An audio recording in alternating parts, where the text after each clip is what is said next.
તો 31 પહેલા મોરબી પોલીસ પણ એલર્ટ બની ગઈ છે। પોલીસની અલગ અલગ 6 ટીમ બનાવી લેવાઈ છે, જેના દ્વારા તમામ પોઈન્ટ પર વાહન ચેકિંગ થઈ રહ્યું છે। આ સાથે જ hotel, dhaba, guest house, godown, farm હાઉસમાં પણ સઘન તપાસ થઈ રહી છે। મોરબી પોલીસે સ્ટંટબાજી કરતા કે આતંક ફેલાવતા અસામાજિક તત્વોને ચેતવણી આપી છે।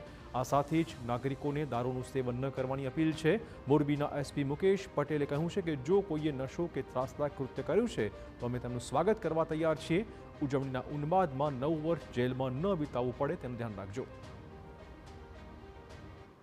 31 ડિસેમ્બર અને 1 જાન્યુઆરીમાં અનુસંધાને આ જ પ્રકારનું વાહન ચેકિંગ થશે અને કોઈ પણ પીધેલા હશે તો એ સીધા જેલમાં હશે। કોઈ પણ ઘટના બની છે અને કોઈ પણ પ્રકારે મસ્તી, સ્ટન્ટ કે કંઈ પણ અજુગતું કરવામાં આવશે તો એના વિરુદ્ધમાં કાયદેસરની કાર્યવાહીમાં કરવામાં આવશે અને અમારી ટીમ સતર્ક છે। એ દિવસે પણ આટલી જ ટીમો રાખી અને અમે સમયાંતરે અલગ અલગ જગ્યાએ વાહન ચેકિંગ કરીશું અને કોઈ પણ એવી ગતિવિધિ થતી હશે તો કાયદેસરની કાર્યવાહી કરવામાં આવશે।